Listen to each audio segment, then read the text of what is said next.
संख्यां मीतो च्युतं पंचपदं नमामि अर्हन्ति भास्यथ्यं गणधीवं गिन्त्यं सम्मं परिमायुहत्युत्तो स्नानोविं श्रीशा इक्षायन्ति सुदभक्ति कांशुगो कांचलोचें अंगुंगे पायुड़े पाउड़े मे स्थित माडुगा पूरे चुलिया चिव शुद्धत थुधुम कायम चलिचकालम अंची पूजे युंदान विश्वाय दुख को कमको लाहो शुगुणम स्महे वर्णम जिनुण संपत्ति हो मत्स्यम तप्राणिक स्वाद्य प्रतिष्ठा परिग्रहम पूर्वाचारण कृत्यार्थम भाव पूयम सौस्मितम श्री आचार्यवक्ति काश्यम कुर्वेहम।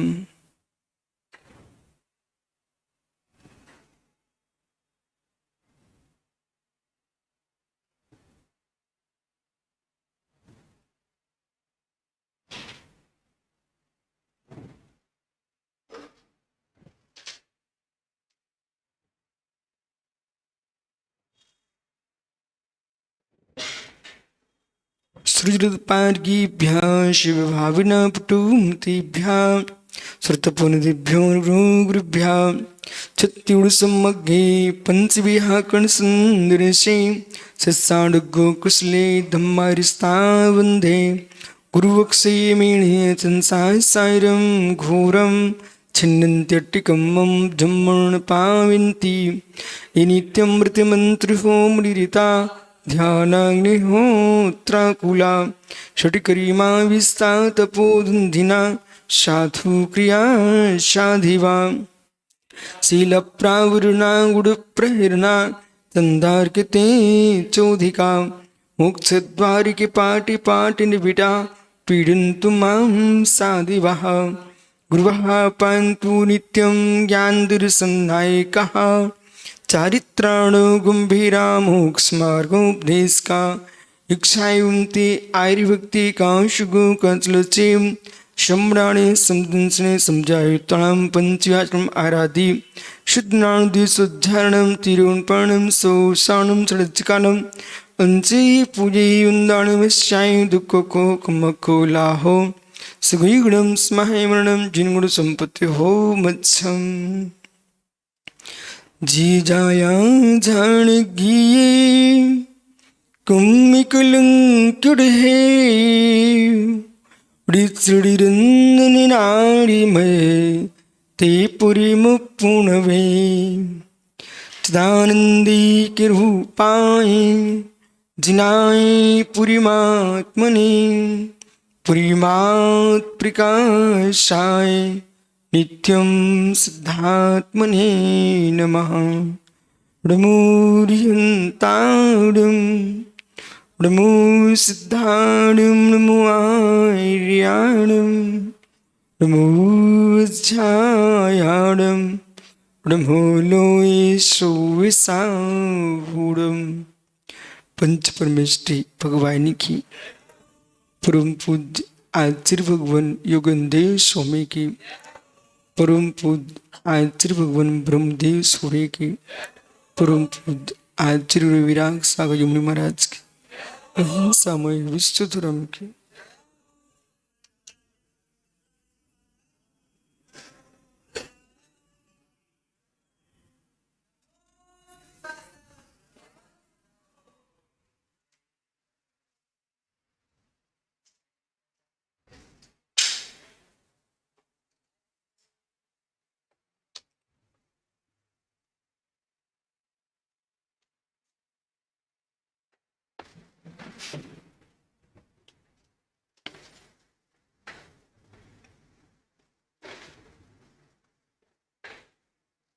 भवन्तु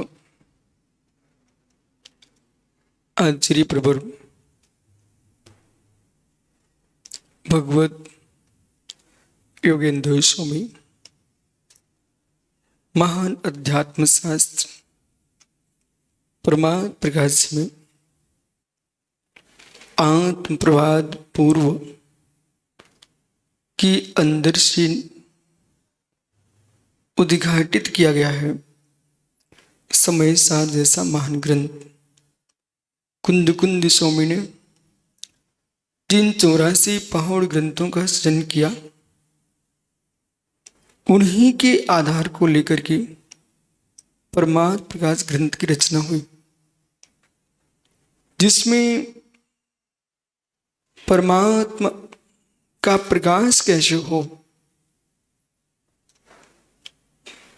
परमात्मा को पुरुष मान करके वो परमात्मा प्रकट करना, ये पुरुषार्थ साध्य है। सत्य एकांत, सत्यकार एकांत का उपशमन जहां होता है वह पुरुषार्थ प्रारंभ होता है। सत्य कार्यवाद पूर्व से ही कार नियत है। यदि पूर्व से ही कार नियत है तो पुरुषार्थ का क्या स्थान? पूर्व से ही कार नियत है तो कार ध्रुव मनादि स्यात्, कार द्रव्य मनादि स्यात्, प्राग भाव से, प्राग भाव का अभाव कर देंगे को तो कार्य अनादि से हो जाएगा। वो कार्य अनादि से हो गया तो फिर घट ही कहलाएगा, घट ही कहलाएगा, मृत पिंड नहीं होगा, मृत पिंड नहीं होगा। मिट्टी के पिंड का वह हुए बिना घट की उत्पत्ति नहीं हो सकती। अब प्राग भाव, पूर्व में वर्तमान की पर्याय का अभाव, पूर्व में वर्तमान की पर्याय का अभाव, तो पूर्व में वर्तमान की पर्याय का अभाव नहीं हुआ होता तो आज मेरा वर्तमान क्या होता? वो अनंतता को प्राप्त होगा। यदि प्रध्वंसा भाव का अभाव हो गया तो वस्तु अनंत बने को प्राप्त होगी, फिर कभी किसी की मृत्यु ही नहीं होगी, किसी का क्षय ही नहीं होगा। इसलिए प्राग भाव ने कहा वस्तु में कार्य होने की योग्यता है पर कार्य अनादि नहीं है। वस्तु में कार्य होने की योग्यता है पर कार्य अनादि नहीं है। वस्तु में कार्य को समाप्त होने की योग्यता भी है, कार्य अनंत नहीं है। आदि और अनंत, अनादि अनंत यदि हो गया, अनादि अनंत हो गया तो नित्य कूटस्थ हो जाएगा। अनादि अनंत हो गया तो नित्य कूटस्थ हो जाएगा, और नित्य कूटस्थ हो जाएगा तो क्रिया कारक का अभाव हो जाएगा, अर्थ क्रिया कारत्व का अभाव हो जाएगा। जब अर्थ क्रिया कारत्व का अभाव हो जाएगा वहां पर वस्तु का ही अभाव हो जाएगा। इसलिए मिट्टी में घट बनने की योग्यता है एक विषय, मिट्टी में घट है दूसरा विषय। मिट्टी में घट बनने की योग्यता है स्वीकार है, पर मिट्टी में घट है ये शब्द कहने में ही अच्छा लगेगा पर है नहीं है। मेरी आत्मा परमात्मा बनने की क्षमता रखती है कि मेरी आत्मा परमात्मा है। कौन सही है? मेरी आत्मा परमात्मा बनने की क्षमता रखती है कि मेरी आत्मा परमात्मा ही है। कौन सही है? मेरी आत्मा परमात्मा बनने की क्षमता रखती है कि मेरी आत्मा में परमात्मा अस्थिर रूप है। महात्मा जी दोनों ठीक नहीं है। प्रणव सागर जी, संसार की आत्मा, संसारी आत्मा परमात्मा की शक्ति रूप है कि अस्थिर रूप है?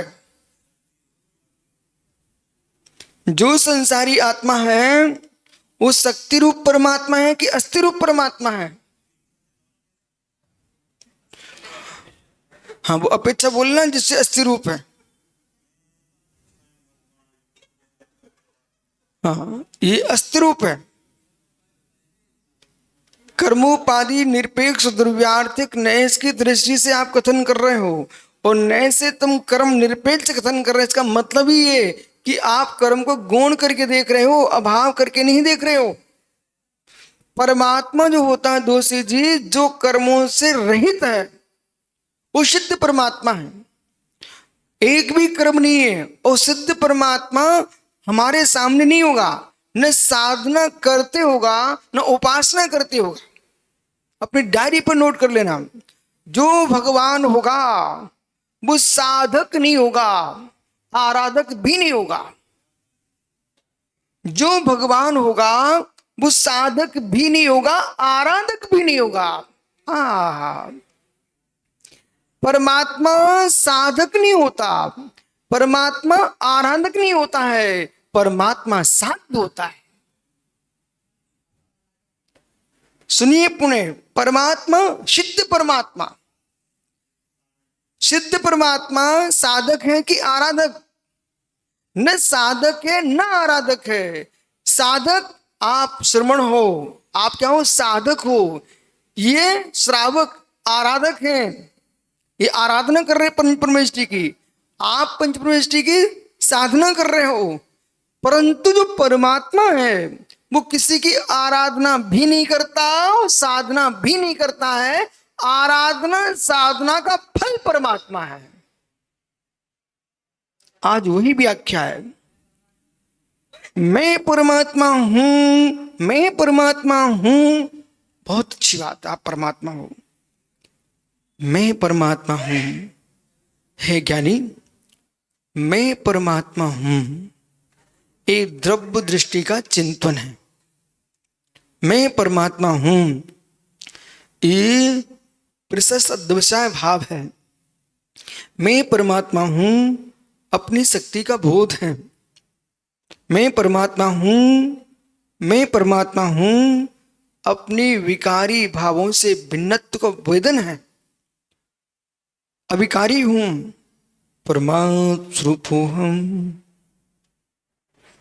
परमात्म स्वरूपोहम, विकारी रहितोहम,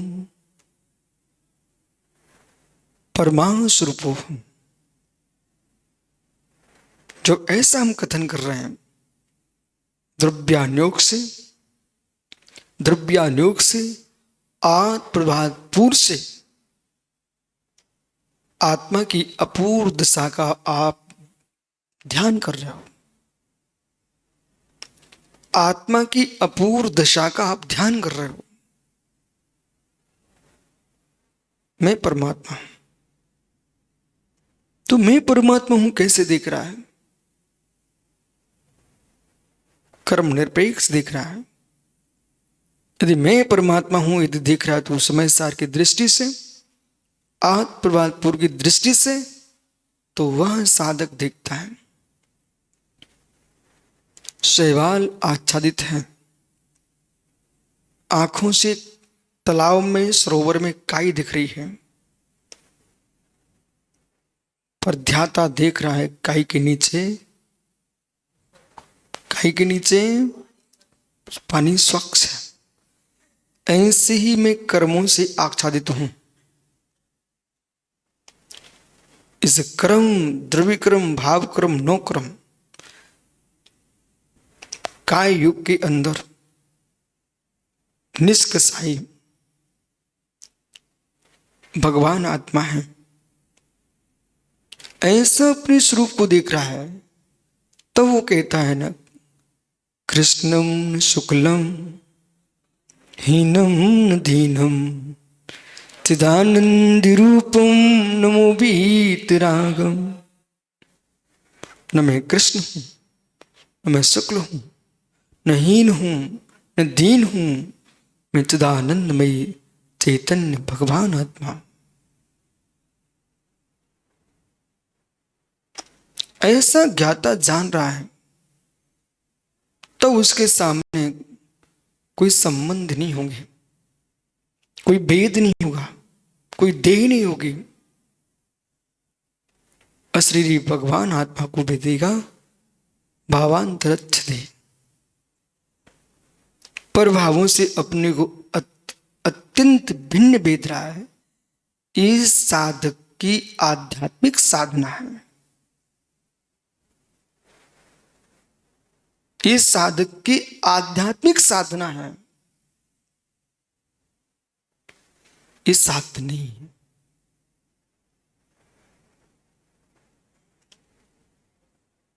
ऐसा श्रमण आहार निस दिन रात जब चिंतन करेगा, तब कहीं यह जीव शुद्ध उपयोग का आश्रय प्राप्त कर सकेगा। मल रहियो नाणमयो निवसी जारसियो शुद्धो तारसियो देयत्तो परमो ब्रह्मो मुड़ियब्बा। मल से रहित ज्ञानमयी जैसा परमात्मा सिद्ध शिला पर विराजता है, वैसा देह देवालय में विराजा है, वो मेरा शंभु है परमात्मा।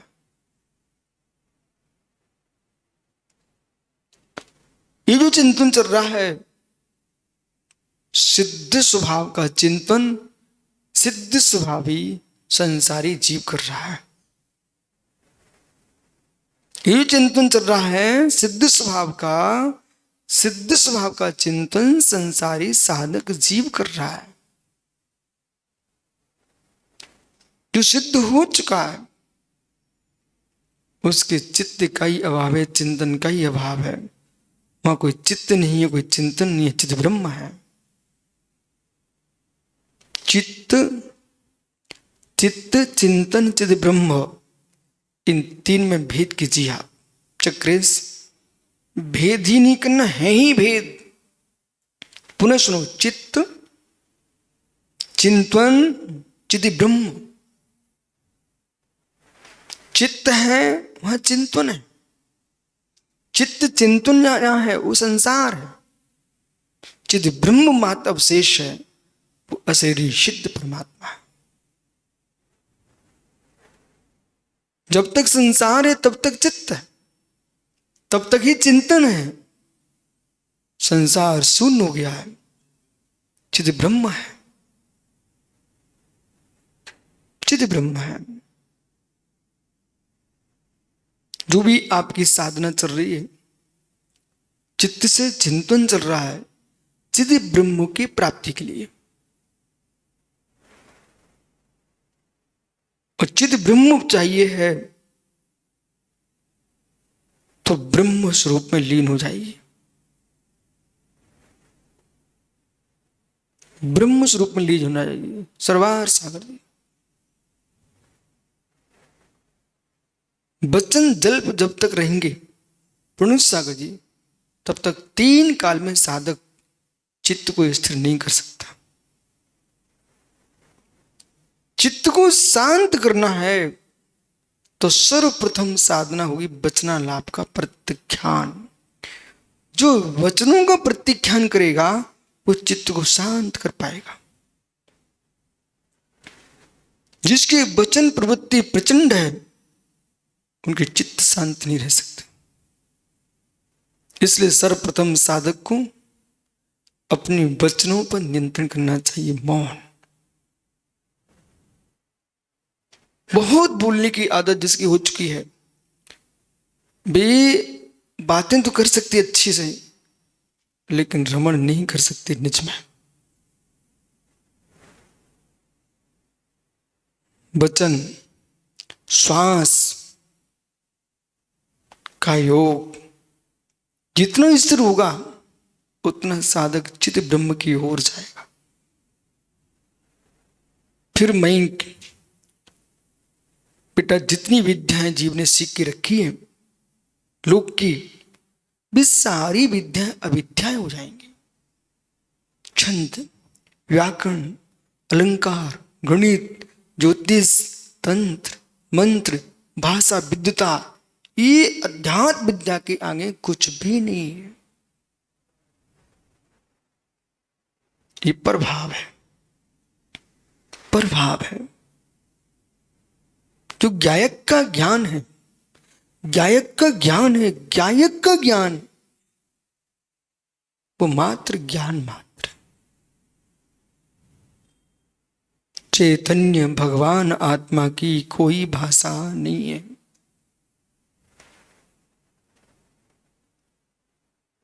व्यवहार अर्थ को समझने के लिए, व्यवहार आगम को समझने के लिए, शब्द ब्रह्म को समझने के लिए चक्रेश भाषा का प्रयोग है।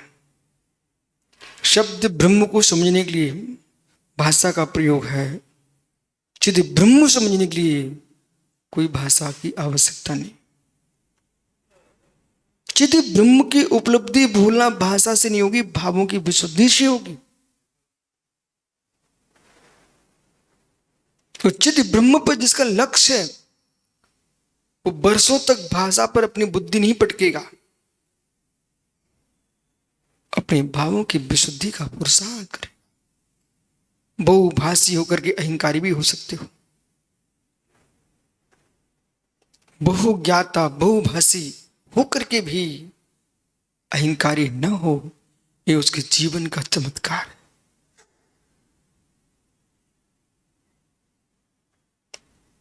ज्ञानियों, पूर्व पुण्य के नियोग से दोषी जी बहुत संपत्ति मिल जाए, पूर्व पुण्य के नियोग से कोई साधु को बहुत ज्ञान हो जाए, पूर्व पुण्य के नियोग से बहुत यश फैल जाए, इन यशवानों को, ज्ञानवानों को, धनवानों को एक स्थान पर तटस्थ बैठ जाना चाहिए और ये निहारना चाहिए कोई पुण्य का द्रव्य है, कमाने से इतना मिल नहीं सकता, कमाते तो बहुत लोग हैं। उस द्रव्य के स्फुटित होने से, पुण्य के द्रव्य के स्फुटित होने से सब संपत्ति चली आ रही है। कोई पुण्य का नियोग है, ज्ञान प्राप्ति के लिए हर व्यक्ति पुरुषार्थ करता है, सबके सामने वही शास्त्र है, कोई अलग नहीं है, फिर भी ज्ञानी नहीं हो पा रहा है, कोई अलग शक्ति है। हर व्यक्ति चाहता है कि विश्व में जहां कुछ हो मेरा ही नाम लिखा मिले। यदि चाहने से सारी वस्तुएं प्राप्त होती आज देश में नहीं विश्व में कोई गली को स्वच्छ करने वाला आदमी नहीं मिलता, और नगर के नगर गंदे पड़े मिलते। पर प्रकृति कह रही है, बेटे ये चाहे का मार्ग नहीं है, ये चाहे का मार्ग नहीं है, चाहे का मार्ग नहीं है, ये पुण्य द्रव्य के विपाक का मार्ग है। विपाको न भवा, जो तुम बंद करके आए हो वो उदय में आएगा। इसलिए मुस्कुरा के जियो, विपत्ति भी आए ना तो मुस्कुरा के जियो, संपत्ति आए तो मुस्कुरा के जियो। श्रेष्ठ साधना, आनंदमय साधना है कि हम सबको जानना सीखें, देखना सीखें, और फिर कहना राकेश देखो जानो जाने दो, देखो जानो जाने दो। इस सूत्र घर घर में लिखा रहना चाहिए, देखो जानो जाने दो। आत्म शांति यही सूत्र देगा। समय निकल जाता है, समय निकल जाता है, वो तुम्हारी इंतजारी नहीं करता है। आज तक किसी समय ने किसी की इंतजारी नहीं की। राम हुए, श्याम हुए, वर्धमान हुए, ऋषभ देव हुए, अनंत अनंत 24 हो चुकी हैं, सबके दिन एक से नहीं निकले। महापुण्यात्मा जी भी कष्ट में जिया है, वो अब अल्प पुण्यात्मा भी सरलता में निकल गया। कष्ट कोई दुख देने के लिए नहीं आते, कष्ट यश दिलाने के लिए आते हैं। उपसर्ग दुख देने के लिए नहीं आते। जिनको भेद विज्ञान नहीं है उनको कष्ट दुख देने के लिए आते हैं, जिनको भेद विज्ञान है उन्हें कष्ट दुख देने नहीं आते हैं, उन्हें यश दिलाने आते हैं। पारसनाथ स्वामी पर उपसर्ग हुआ, आज मंदिर मंदिर में पारसनाथ की प्रतिमाएं रखी विराजमान, उनको तो यश मिला।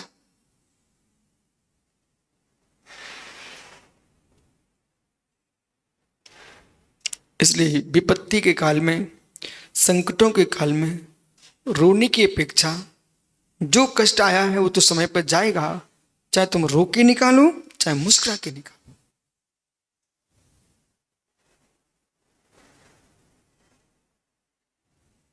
समय निकल जाएगा, समय निकल जाएगा, समय निकल जाएगा। वेदना पर वेदना पर वेदना पर वेदन करो, व्यथित मत हो। ज्ञानी जन वेदना को वेदन करते हैं, व्यथित नहीं होते हैं। वो अज्ञानी वेदना पर व्यथित होते हैं। स्वास्थ्य साधुओं का भी बिगड़ता है, ग्रस्तों का भी बिगड़ता है। मृत्यु साधुओं की भी होती है, ग्रस्तों की भी होती है। एक का मरण हो जाता है, एक का समाधि मरण हो जाता है। जो वेदना को व्यतीत होकर झेलते हैं उनका मरण हो जाता है। जो वेदना को वेद वेदक भाव से देखते हैं उनका समाधि मरण हो जाता है।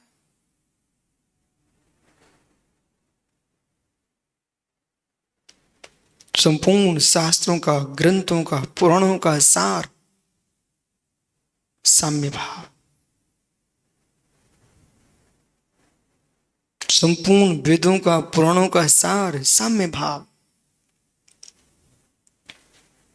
इसलिए ज्ञान मिला अहंकार नहीं, ध्यान मिला है अहंकार नहीं, संपत्ति मिली है अहंकार नहीं, यश मिला है अहंकार नहीं।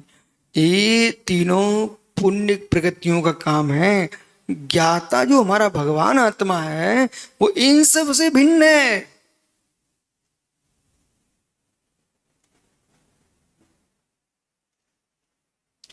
अपने सामने जिन जिन की मृत्यु हो ना उनके द्वारे जरूर जाया करो ग्रस्त लोग।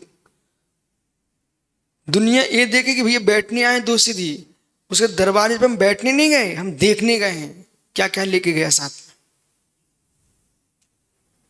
कोई बहुत बड़ा अरबपति खरबपति कंपनी वाला आदमी मर जाए उसके द्वारे जरूर जाना। तो लोग ये सोचे कि भाई बड़े आदमी के द्वारे बैठने आए, वो ठीक है तुम ऐसे ही समझो, हम देख बैठने नहीं आए, यथार्थ हम देखने आए हैं कि ये हमारे सामने कितनी हयाए करता था व्यक्ति, और कितना चिल्लाता था, कितना नौकरों को डांटता था, कितना बेईमानी से कमाता था। बेचारे का सब यहाँ रखा रह गया। जब इसके साथ ही हो सकता है तो मेरे साथ भी हो सकता है। इसलिए अब संपत्ति के साथ नहीं जीऊंगा, अब समता के साथ जीऊंगा।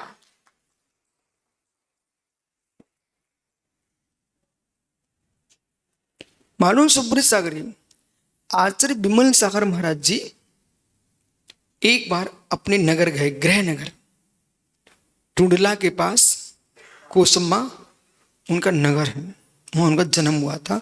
उस गांव में एक ही जैन का घर था। संस्कार कैसे प्रकट होते हैं, छोटी सी बात सुनो। उस गांव में कोई मंदिर नहीं था, तो इनकी मां जब बहू बन के आती है उसका दर्शन करने का नियम था। पहले के शिल्पकार बैलगाड़ी पे प्रतिमा लेकर के गांव गांव घूमते थे, कोई ले ले। अब वहां से शिल्पकार निकलता है तो उसमें उनकी इतनी योग्यता नहीं कि उतनी नौछावर राशि दे सके, पर गांव से गाड़ी निकल रही थी, वो बैलगाड़ी आगे नहीं बढ़ रही। वो बहू आई है उसको भोजन कराना, बिना दर्शन के भोजन नहीं करती। उन्होंने जैसे तैसे जुगाड़ बिठा करके वो मूर्ति ले ली और स्वयं ही प्रतिष्ठित कर लिया और अपनी बहू को भगवान के दर्शन कराए, फिर भोजन कराया। एक बार आचार्य विमल सागर महाराज जी उस गांव में पहुंचे, अपने चतुर्वेद संघ को लेकर के।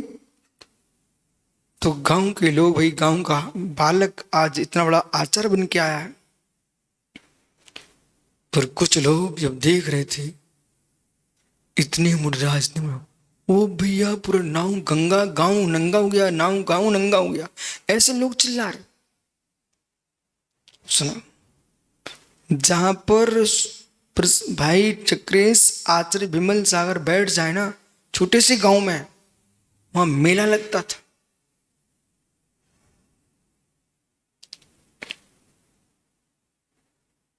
दिन का 1 बजा कि मेला शुरू, इतने दुखिया लोग उनके पास आते थे। लेकिन इतना विशाल संघ कहां गया? आचार्य महाराज की समाधि होते ही पुण्यात्मा के साथ सारा पुण्य चला गया।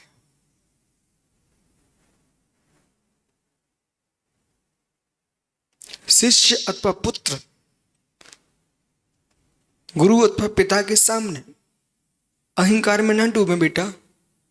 तुम उनके सामने रह करके जी लो, कितना आनंद जी रहे हो। आपका जीवन उतना ही चलेगा जो तुम पुण्य लेके आए हो। बहुत सारे ऐसे बुजुर्ग हैं जिनका इतना वजन होता प्रभाव कि पूरी समाज, गांव का गांव, नगर का नगर, देश का देश नाम लेता है। लेकिन सबसे बड़ी तकलीफ उनके बेटों को सहन करना पड़ेगी। अब तुम इतनी यशवान गुरु के शिष्य हो, यशवान पिता के पुत्र हो, वैसा यदि तुम नहीं कमा पाए, उनके जाने के बाद कोई दूसरा यशवान होगा, आपको उनके नीचे बैठना पड़ेगा, तब तुम रोगे हम किसके बेटे थे, हम किसके शिष्य थे।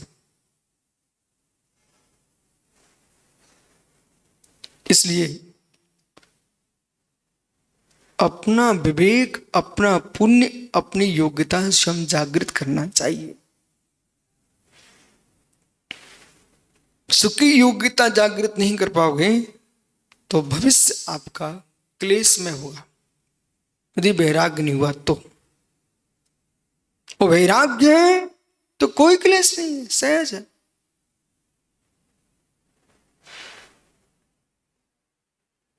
शांति में आप सब लोग आज सब सामान्य है।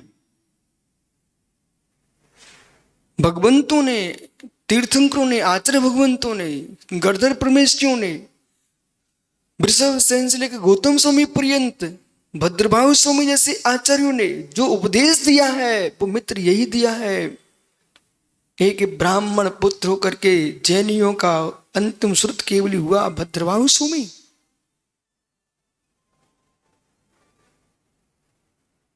एक ब्राह्मण पुत्र होने के बाद भी भगवान महावीर स्वामी के प्रधान शिष्य गौतम स्वामी। किस जीव की कहां योग्यता है? फिर वहां जाति की पूजा नहीं होती है, गुणों की पूजा होती है।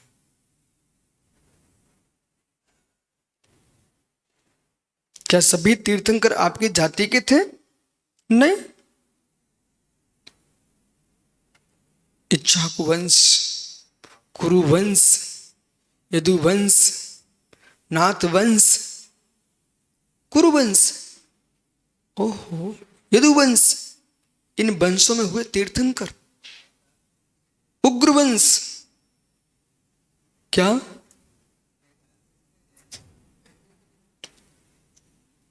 ये सबके सब वंश, क्षत्रिय वंश, इनमें हुए तीर्थंकर भगवंत। क्या आप जाति से देखोगे तो तुम महावीर स्वामी को नमस्कार नहीं कर पाओगे, नमस्कार नहीं करोगे, प्रणाम नहीं करोगे, नहीं माथा टेक पाओगे आप।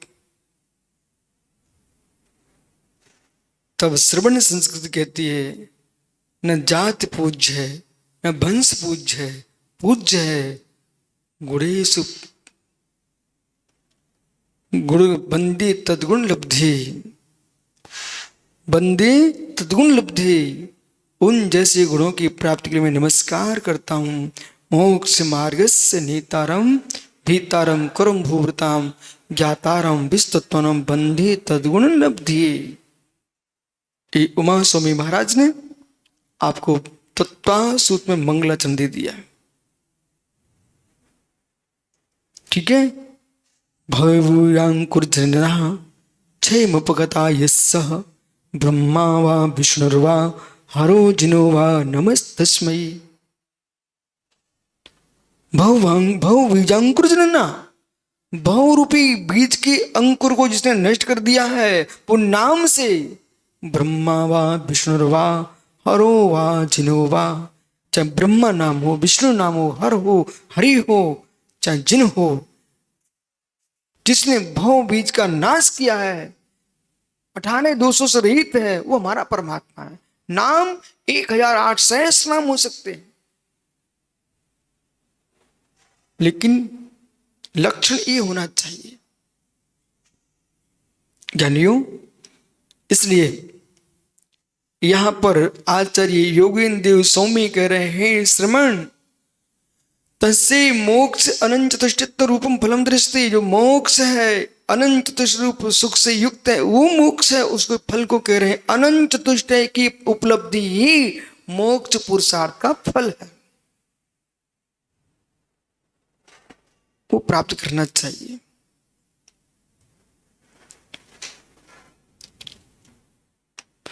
इसलिए ज्ञानियों पल पल में, क्षण क्षण में पक्ष का धर्म, महात्मा यशोधर सागी इधर देखो, पक्ष का धर्म और स्वभाव का धर्म भिन्न है।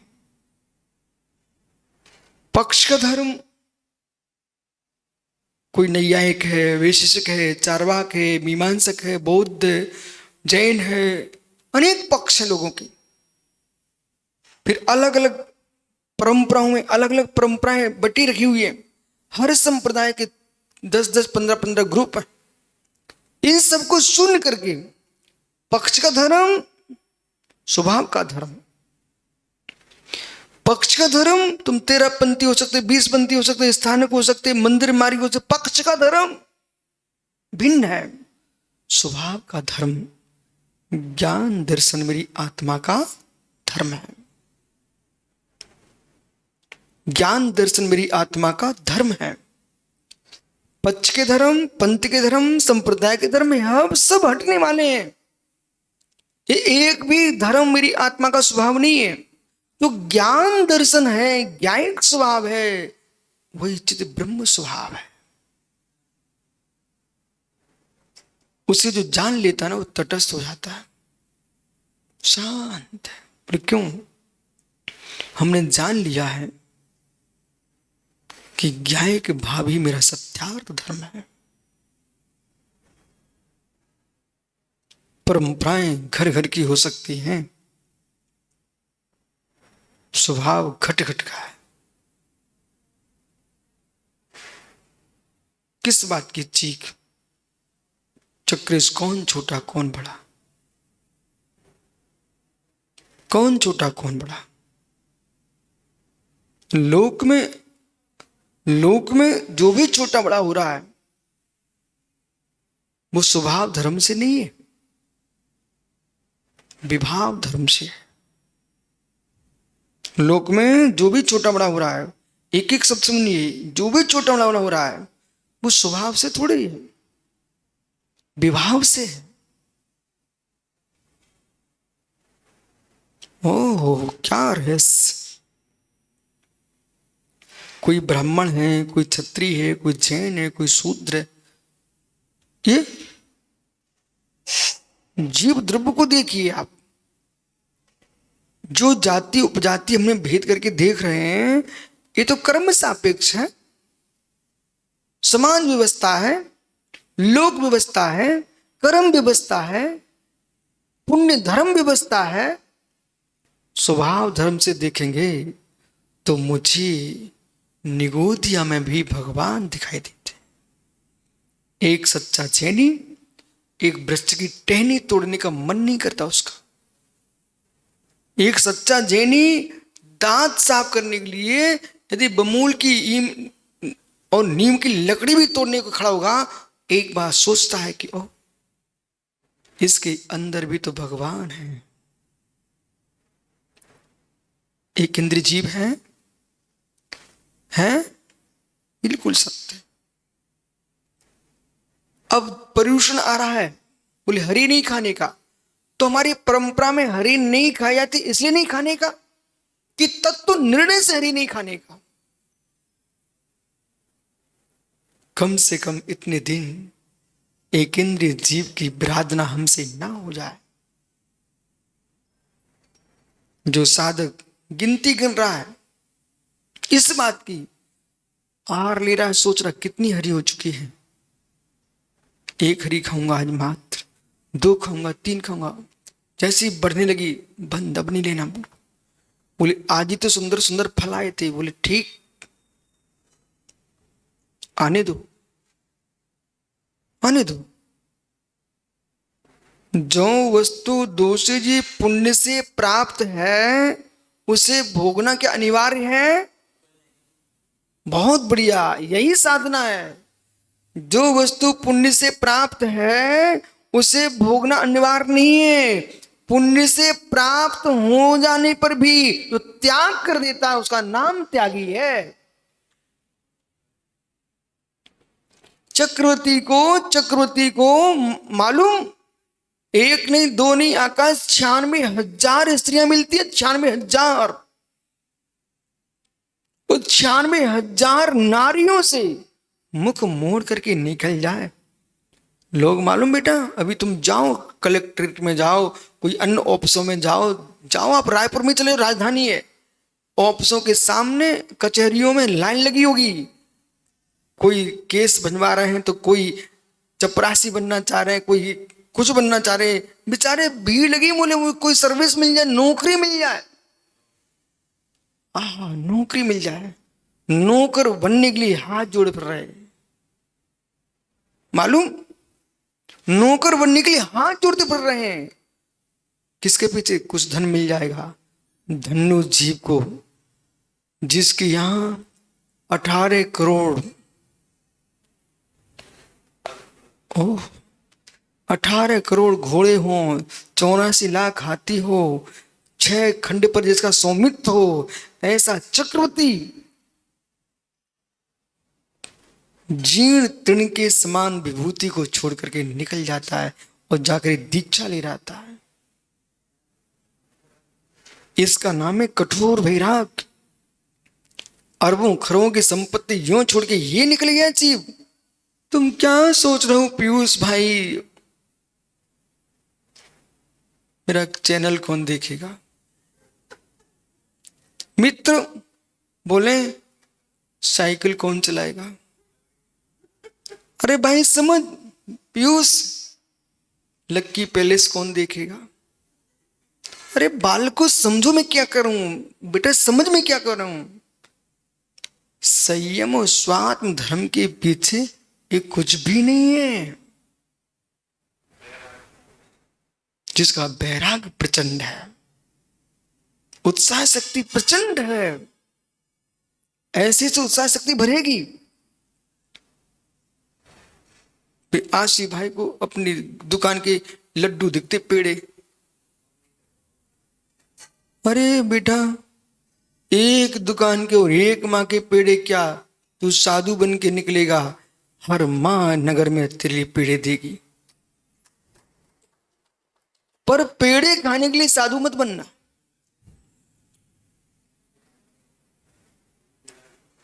कभी पानी पिलाने वाले भी नहीं मिलेंगे और कभी इतने पेड़े देंगे तुम खा भी नहीं पाओगे। उसमें सोचना हार्दिक भाई कि मोक्ष मार्ग क्या है।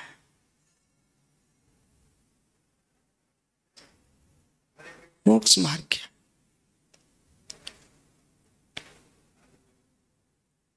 इसलिए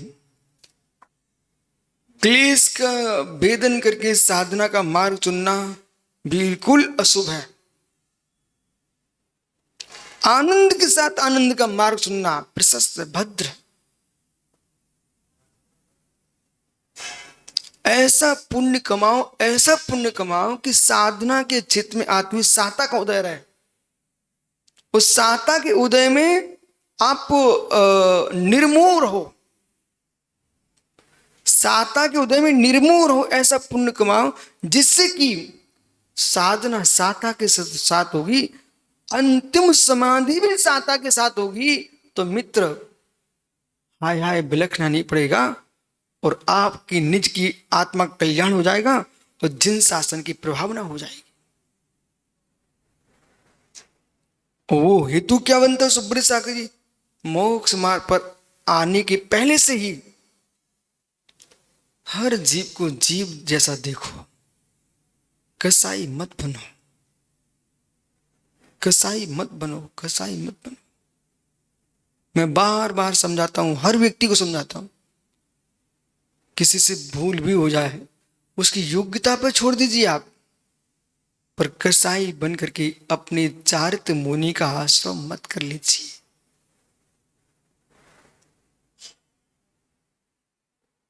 अंतिम निर्णय मालूम चक्र से क्या होगा?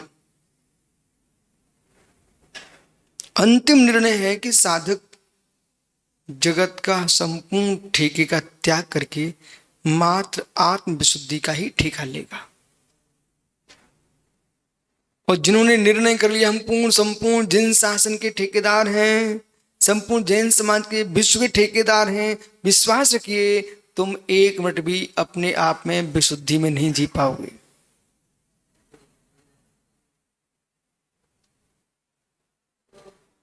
तीर्थंकर जैसा जीवन जियो ना आप लोग, पीयूष, तीर्थंकर जैसा जीवन जियो ना। बोले कैसे?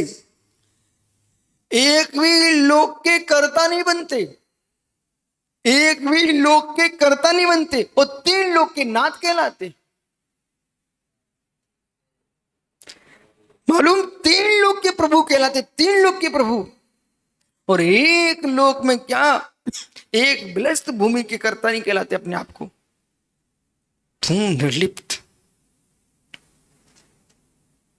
पूरे सरोवर को सुगंध दे रहा, महक रहा, सरोवर की शोभा बढ़ा रहा है, पूरे सरोवर की शोभा बढ़ा रहा है पीयूष, पूरे सरोवर की शोभा बढ़ा रहा है, पर कमल का पुष्प सरोवर से ऊपर है। सरोवर की शोभा बढ़ा रहा है और सरोवर से ऊपर है।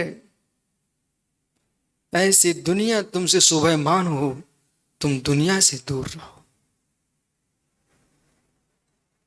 आज आप रायपुर आए, रायपुर की अखंड संपूर्ण समाज, अखंड जैन समाज मुस्कुरा रही है, बोले हमारे नगर में गुरु महाराज पधारे हैं, बेमुस्कुराए और तुम उदास होकर जियो।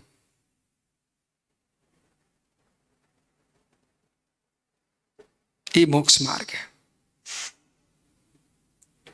उदास होकर जियो। उदास का मतलब रो रो के नहीं जीना, उदास का मतलब लोगों ने यही समझ लिया, बोले चेहरा बना के बैठना ये उदास है। अरे चेहरा बना के बैठना उदास नहीं, तो अभागे लोग हैं, पुण्यशील लोग हैं। उदास का मतलब है विषय कसाय से विरक्त, इसका नाम है उदास। नहीं तो लोगों ने उदासीन आश्रम बना लिया, उसमें रहने वाले के चेहरे उदासीन हो जाते, जगह जगह बने उदासीन आश्रम और उनमें रहने वाले सब उदासीन। अरे उदासीनता का मतलब समझो, पापों से उदास होना, कसायों से उदास रहना, परपंच से उदास रहना, परिग्रह से उदास रहना, ये उदास का अर्थ है। नहीं तो बज्ज कुमार जी उदासीन आश्रम में चले गए, भैया अब बोले कहाँ हो, उदासीन आश्रम में है, तो मुस्कुराओ नहीं भैया, उदासीन आश्रम में कैसे मुस्कुरा सकते? नहीं भाई, ऐसे आश्रम, भैया मन बना मत लेना आप आश्रमों में रहने का, जहां पर मूंग की दाल देख करके तुम्हें रोना आ जाए, ऐसे आश्रम में प्रवेश मत कर लेना। जहां निज आत्मा के दर्शन देख के आनंद आए, वहां प्रवेश करना। दंसनाड़ी अनंत सु समूण टुट्टी जासु सुपर सासो मोख फलू बिजो अतनतासु।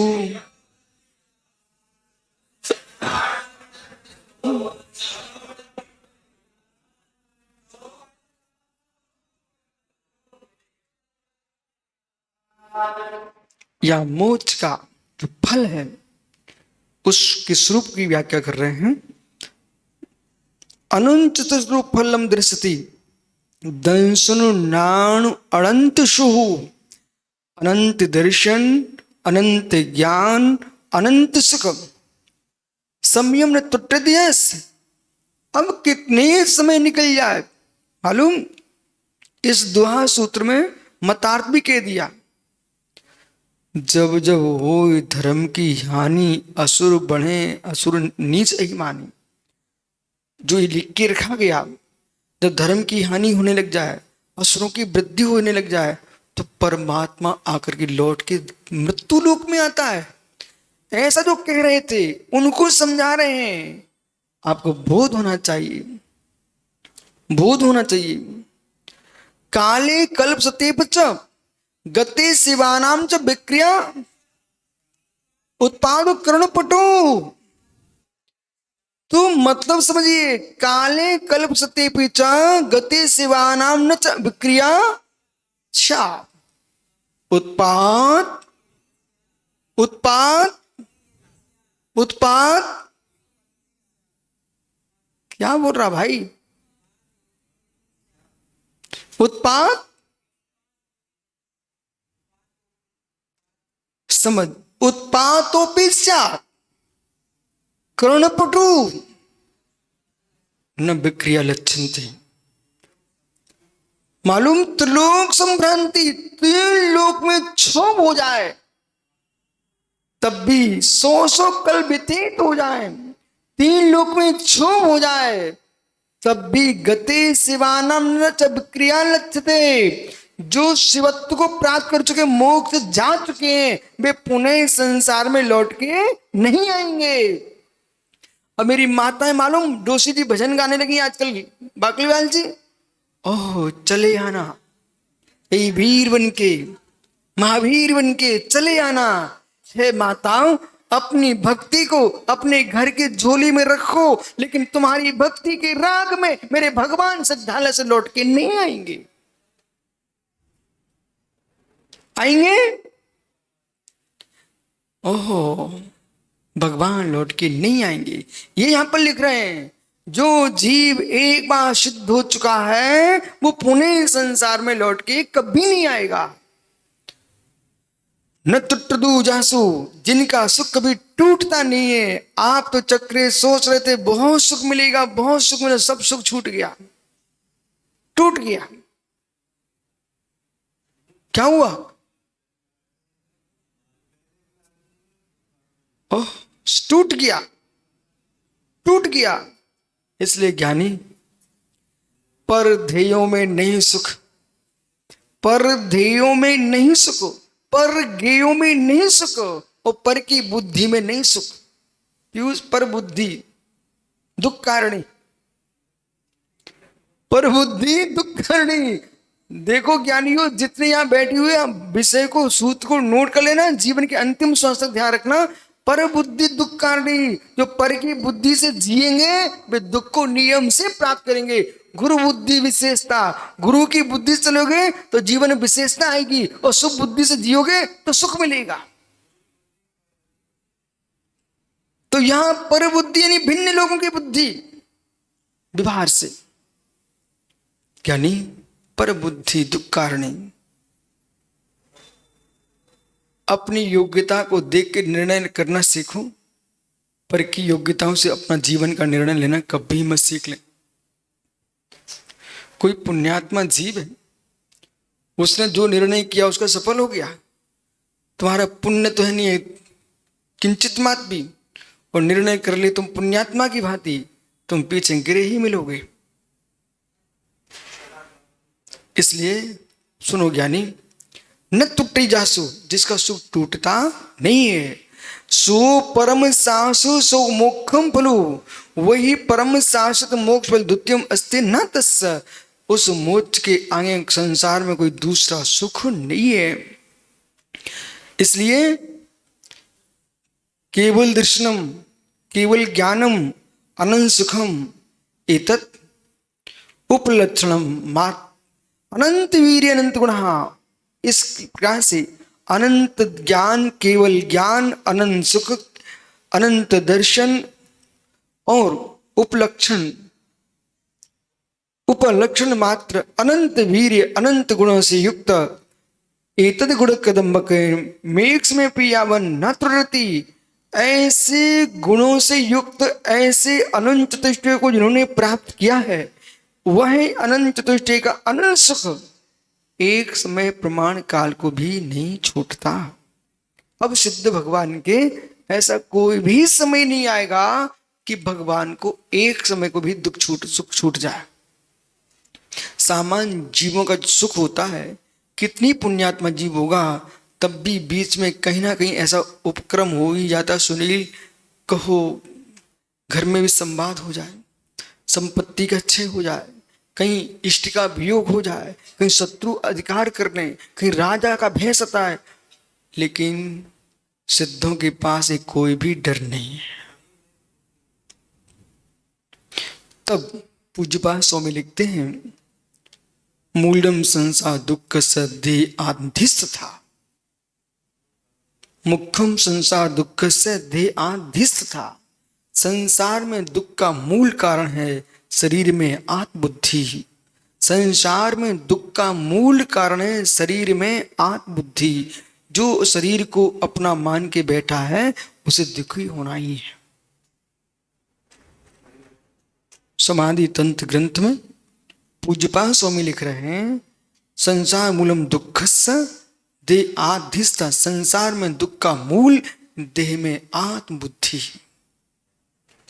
स्व की देह में आत्मबुद्धि और पर की देह में आत्मबुद्धि। बहुत जिसको आप लोग बोलते हैं निष्ठुर, उस निष्ठुर का प्रयोग तब होता है जब कोई कसाई किसी को मारने खड़ा हो। वो निष्ठुर जैसी निवृत्ति जिसके पास हो उसका नाम होता है वृत्ति। अब चाहे जननी हो, चाहे जनक हो, भाई हो, भगनी हो, धन हो, धरती हो, सबसे तटस्थ परम सुख, परम सुख। मुस्कुराहट कभी तुम्हारी मिट नहीं सकती तन में। कब, जैसा बिनी में कह रहा हूं ना, मुस्कुराहट मिट नहीं सकती जीव की। ठीक है, तुम आए हो, ठीक, जा रहे हो, ठीक है, ठीक है, पर जिनकी भाषा ही होती, प्रवचन तो उत्कृष्ट ही होता है।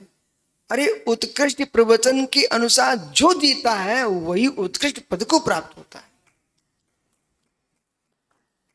जो उत्कृष्ट प्रवचन के अनुसार नहीं जी पाएगा वे उत्कृष्ट पद को भी प्राप्त नहीं कर पाएंगे। उत्कृष्ट पद चाहिए तो उत्कृष्ट जीवन जीना पड़ेगा। फिर ये ग्रंथों में लिखे प्रवचन नहीं पढ़े जाएंगे, तुम्हारा जीवन ही प्रवचन होगा। तब गौतम सोमी, दोषी जी, गौतम सोमी प्रतिकोण सूत्र में लिखते, प्रतिकोण सूत्र में लिखते, गौतम सोमी डिगंते पवड़म। ये निर्गंत मुनि लिंग ही प्रवचन है। इसे देख करके ही मुझे वैराग होता है। डिगंते पवड़म, निर्गंत ही प्रवचन। ऐसा कहां लिखा? प्रतिकोण सूत्र में लिखा, प्रतिकोण में लिखा हुआ डिगंते पवड़म, निर्गंत ही प्रवचन है। इसलिए बाल को ऐसी भावना भाव, ऐसी भावना बनाओ। मालूम छोटे छोटे बच्चे, छात्र, आपको लगते बच्चे केजी में पढ़ने जा रहे हैं, उनका निर्णय हो चुका जीवन के अंत समय का। भी निर्णय कर बैठते हैं, मुझे इंजीनियर बनना है, मुझे डॉक्टर बनना है, तो कोई कह रहा मुझे तो विमान उड़ाना है, तो कोई कहता मुझे ये बनना है। उन बच्चों का निर्णय तो देखो, उन्हें डॉक्टर बनना है। अभी कुछ नहीं है, मात्र केजी 1 में पढ़ने गए हैं वो बच्चे। एक बालक आया सुब्रत सागरी, वो मेरे से पूछ रहा, गुरुजी होगा, पहले दूसरी क्लास में पढ़ रहा होगा। बोले गुरुजी आपको क्या बनना था? वो मेरे से पूछ रहा था अभी 3 दिन पहले, गुरुजी आपको क्या बनना था छोटे में? तो मैंने कहा बेटा सही बताऊं ना, मुझे तो महाराज ही बनना था। फिर मैंने उससे पूछा तुझे क्या बनना है? वो बोला मुझे साइंटिस्ट बनना है। उनकी वाह, दूसरी पहली क्लास में पढ़ रहा बच्चा वो कह रहा मुझे साइंटिस्ट बनना है, ओह वैज्ञानिक बनना है, ऐसा बोल रहा था। मैंने कहा भाई देख, अभी तू जमीन से उठ नहीं पाया और तेरा निर्णय हो चुका है। ऐसा जिनका पक्का निर्णय हो, ये ब्रह्मचारी हैं, जमीन पर बैठे निर्णय कर रहे हैं, मुझे कुछ नहीं करना। उस बालक को वैज्ञानिक बनना, तुम निर्णय करना मुझे वीतराग वैज्ञानिक बनना, अरिहंत भगवान बनना।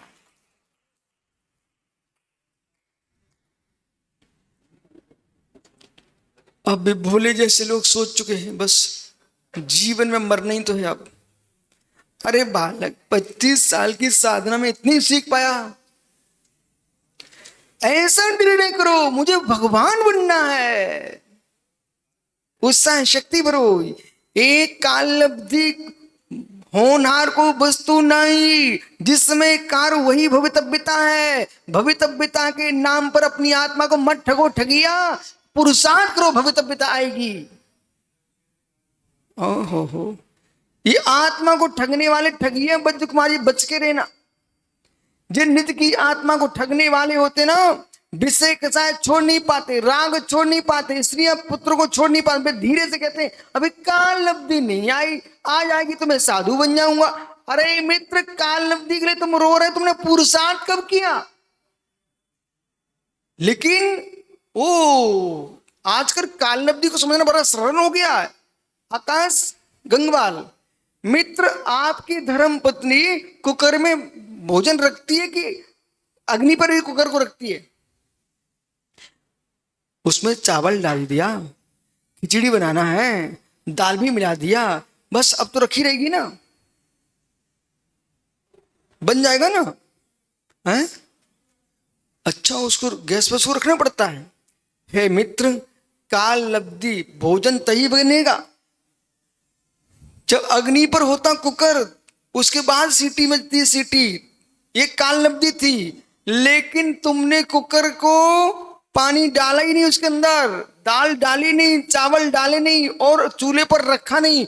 अब भोला कह रहा है, बैठ करके माला फेर रहा है, काल लब्धि आएगी खिचड़ी बन जाएगी, काल लब्धि आएगी खिचड़ी बन जाएगी। अरे बालक, बिना पुरुषार्थ के खिचड़ी की काल लब्धि नहीं आती है।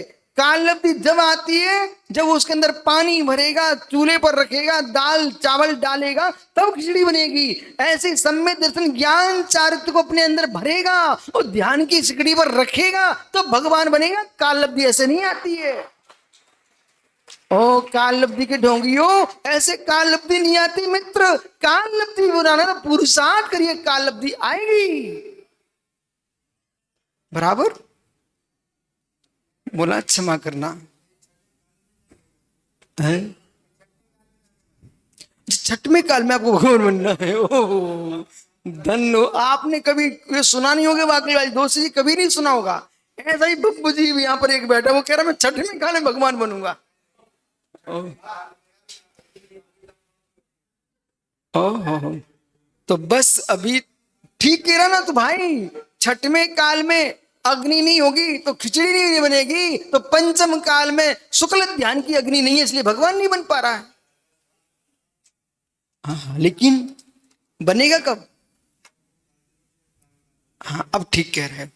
कैसे? ऐसे लोगों को ऐसे समझाना पड़ता है, नहीं तो फिर धीरे इन लोगों को तो ऐसे ही समझा देगा। बोले भैया अभी क्यों तुम महाराज बनना चाह रहे हो, अभी थोड़ी काल लब्धि आई है। अरे मित्र, बोला यहाँ पर कितने सारे वृक्ष लगे हैं जिनके फल लगने का मौसम निकल गया, कुछ का फल लगने का मौसम आएगा, लेकिन तब भी अब मालूम, अभी कुछ दिन पहले आपको बाजार में जहां से निकलो वहीं आम फल दिखते थे, आम दिखते थे।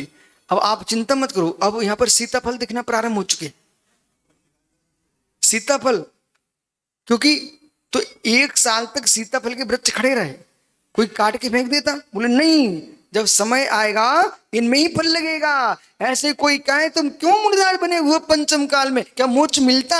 अरे जब भी मोक्ष मिलेगा इसी मुनि दशा से ही मिलेगा, इसलिए वृक्ष को काटो मत, फल आएगा। विराजो ज्ञानी, समझ रहे हैं बाल को?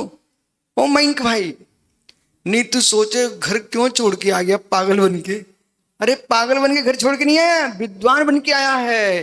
पुरुषार्थ करेगा तो फल आएगा। आइए अनंशुकसु उत्पलम न त्रुटति न संति मोक्ष पर्याय से अभेदेना मोक्ष पर्याय अभेदने से आधार जीवस्य केवल ज्ञानादि स्वरूपम साक्ष्यम मोक्ष फलम केवल ज्ञान स्वरूप मोक्ष फल शाश्वत सुखम फलम भवति शाश्वत मोक्ष फल प्राप्त होता है। विद्धि अत्यनतासु तस्य अनंत ज्ञानादि मोक्ष फल से अन्यत अनंत ज्ञानादि स्वरूप मोक्ष फल से अन्य द्वितीयम अधिकम किंपि नास्ति। लोक में इस मोक्ष के भिन्न कोई दूसरा नहीं है। अयम अत्र भावार्था, यहाँ पर ऐसा भावार्थ समझना। अनंत ज्ञानादि मोक्ष फलम ज्ञात्वा, अनंत ज्ञानादि मोक्ष फल को जान करके समस्त रागादि त्यागे ना, समस्त रागादि त्याग से तदर्थ में वो निरंतरम उसके लिए ही निरंतर शुद्धा भावना कर्तव्य थी। सदा शुद्धात्मा की भावना करते रहना चाहिए। एवं द्वितीय महाधिकार के मध्य में मोक्ष फल कथन रूपेण है। मोक्ष कथन की अपेक्षा से स्वतंत्र मेकम सूत्रम गतम, एक सूत्र समाप्त हुआ। अतनंतरम इसके उपरांत 19 सूत्र पर्यंतम यानी 19 सूत्र पर्यंत, कितने 19 सूत्र पर्यंत। अब यहां पर निश्चय व्यवहार, अब भैया सब संभल के सुनना सभी त्यागीगण। निश्चय व्यवहार जो देश में बड़ा विकल्प छाया हुआ है, निश्चय सत्य की व्यवहार सत्य, निश्चय सत्य की व्यवहार सत्य, इसकी व्याख्या प्रारंभ होगी। निश्चय व्यवहार मोक्ष मार्ग व्याख्यान स्थलम कथ्यते तद्यथा, उनकी व्याख्या करेंगे तद्यथा। जीव ही मोको ही उबरू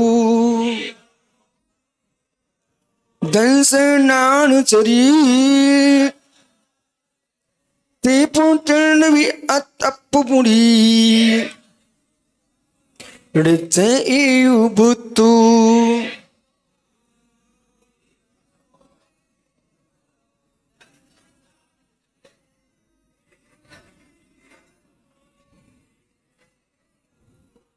बारहवां ध्रुवा सूत्र की व्याख्या कल करेंगे, यदि पर्याय तो कल आएंगे आप। अब यहां से निश्चय व्यवहार मोक्ष मार्ग की निरूपणा प्रारंभ होगी। जिनको अपना चित्त दृढ़ करना उन्हें कर ही लेना चाहिए। आत्मा स्वभावम